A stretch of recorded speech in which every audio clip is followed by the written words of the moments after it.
Hello students, welcome to our channel. तो आज हम क्लास 10th की इंग्लिश की वर्कशीट नंबर 21 देखने वाले हैं, जो कि 26 अगस्त की है। तो आज की वर्कशीट के अंदर हम पोएटिक डिवाइसेस के बारे में पढ़ने वाले हैं। पोएटिक डिवाइसेस पोएम के अंदर क्यों यूज़ की जाती हैं और इनका क्या मीनिंग होता है, तो आज इसके बारे में हम डिटेल में पढ़ने वाले हैं। पहले हम ये पढ़ लेते हैं। In the last worksheet you read the poem dust of snow by Robert Frost. पिछली वर्कशीट में आपने एक पोएम पढ़ी थी जिसका नाम था डस्ट ऑफ स्नो, जो कि रॉबर्ट फ्रॉस्ट द्वारा लिखी गई है। It tells us that sometimes even a small incident में prove to be to be of a larger significance.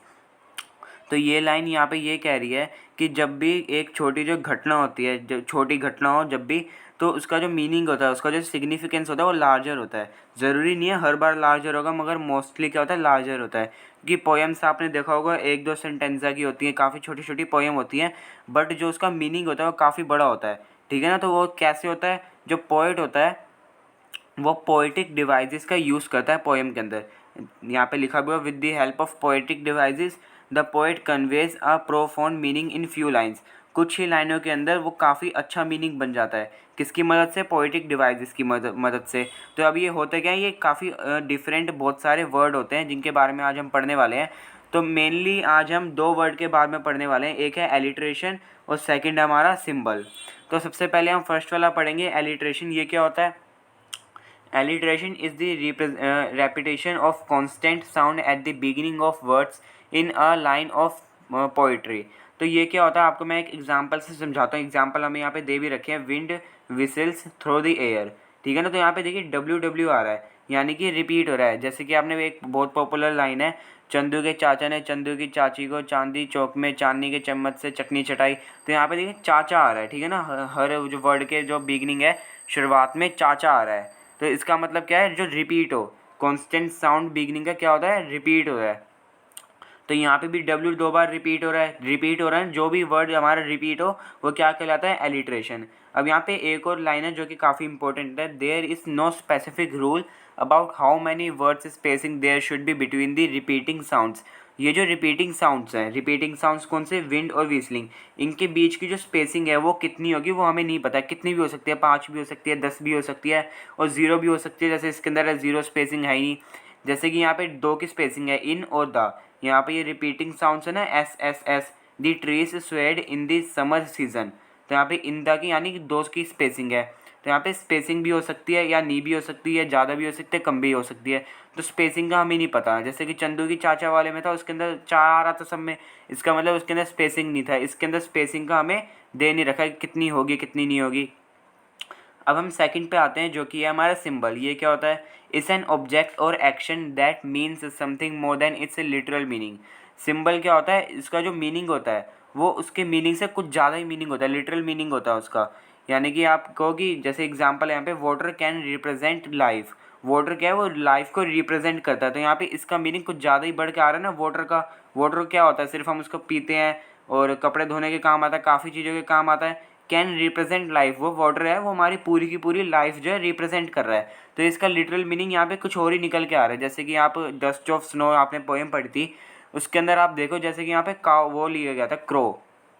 Poet ने क्रो यूज़ करा था। अब क्रो का मीनिंग यहाँ पे क्या है, बर्ड नहीं है। क्रो का मीनिंग है बैड लक या फिर बैड ओमन के तरीके से वहाँ पे यूज़ किया गया। इसका लिटरल मीनिंग क्या है, बैड ओमन क्रो का। तो इस तरीके से जहाँ पे आपको ये सेंस मिले तो वहाँ पे वो होगा सिंबल। ठीक है ना, पोएटिक डिवाइस। अब यहाँ पे हमें कुछ क्वेश्चन दे रखे हैं, 5 क्वेश्चन हैं। हमें ऊपर जो पोएटिक डिवाइस पढ़े हैं उनका यूज़ करके यहाँ पे देने हैं। Now read the poem again and answer the following question. Question number 1 हमें यहाँ पे कह रहा है, the poet uses the hemlock tree to symbolise. Hemlock tree यानी कि धतूरे का पेड़। तो ये ट्री जो होता है पॉइजनस ट्री होता है वैसे। तो यहाँ पे हमें इसने कह रखा है कि हेमलॉक ट्री पोएट ने किस तरीके से सिम्बलाइज करा है। तो यहाँ पे पहला हमारा है लॉन्गिटिविटी, सेकेंड है टुगेदरनेस, सी है हमारा हीलिंग, देन डी है हमारा प्रोटेक्शन।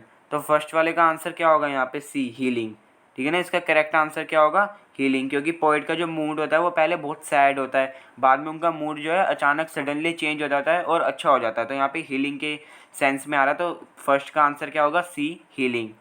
अब हम सेकंड वाला देखें, the line has given my heart is an example of. ये जो लाइन है, has given my heart is an example, किसका एग्जाम्पल है?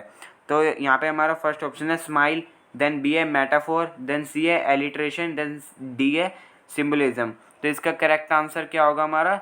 सी वाला, एलिट्रेशन। यहाँ पे has given my heart, H H यहाँ पे आ रहा है ना, सेम एच एच। अब इसके बीच का स्पेसिंग कितना है वो हमें नहीं पता, कितनी भी हो सकती है, तो यहाँ पे एच एच आ रहा है, यानी कि रिपीट हो रहा है, साउंड जो हो रहा है कॉन्स्टेंट टाइम का वो रिपीट हो रहा है, तो यहाँ पे क्या आएगा? एलिट्रेशन। अब हम नीचे चलते हैं क्वेश्चन नंबर 3 में। In the poem the crow does not symbolise, जो क्रो है डज नॉट सिम्बोलाइज का क्या मीनिंग है? फर्स्ट है हमारा डेथ, देन बी है हमारा एविल, सी है जॉय और डी है बैड लक। तो यहाँ पे करेक्ट आंसर क्या होगा हमारा? सी जॉय। थर्ड का क्या आंसर होगा? सी। अब हम फोर्थ वाला देखें, यहाँ पे फोर्थ वाला है which of the following options is an example of alliteration, इनमें से कौन सा एग्जाम्पल है एलिट्रेशन का? तो इसका पहले वाला यहाँ पे दे रखा है shook down on me, second है द वे अ क्रो, और सी वाला है a change of mood, D वाला है एंड सेव्ड सम पार्ट। तो यहाँ पे इसका करेक्ट आंसर क्या होगा? डी वाला, एंड सेव्ड सम पार्ट हो गया, एस एस रिपीट हो रहा है ना, सेव्ड सम पार्ट। तो इसका करेक्ट आंसर क्या होगा फोर्थ वाले का? डी वाला। क्वेश्चन नंबर 5 देखें, how would you describe the tone of the poem in the second sentences. इसके 2 सेंटेंसा थे पोएम के डस्ट ऑफ स्नो के, तो यह सेकंड सेंटेंसा का पूछ रहा है कि आप सेकंड सेंटेंसा को किस टोन में डिस्क्राइब करोगे। तो यहाँ पे हमारे ऑप्शन से पहला सैड, बी है ग्लूमी, सी है होपफुल और डी है हमारा डिप्रेस्ड। तो इसका करेक्ट आंसर क्या होगा? सी वाला, होपफुल। तो मैं आपको एक बार आंसर दोबारा बता देता हूँ। फर्स्ट वाले का आंसर क्या होगा हमारा? फर्स्ट वाले का आंसर होगा यहाँ पे हमारा सी, हीलिंग। और सेकंड वाले का आंसर क्या होगा हमारा यहाँ पे? एलिट्रेशन, ये भी सी। थर्ड वाले का आंसर क्या होगा? ये भी सी होगा, जॉय। फोर्थ वाले का आंसर क्या होगा? डी होगा, एंड सेव्ड सम पार्ट। ठीक है ना। अब यहाँ पे फिफ्थ वाला लास्ट देख लेते हैं। फिफ्थ वाले का क्या होगा? सी, होपफुल। तो यहाँ पे मैंने आपको सबके आंसर बता दिए, उम्मीद है आपको समझ आ गए होंगे। अगर आपको अभी भी कोई डाउट है इन क्वेश्चंस में तो आप नीचे कमेंट में लिख के पूछ सकते हैं। हम आपसे मिलते हैं अगली वीडियो में। Thanks a lot for watching.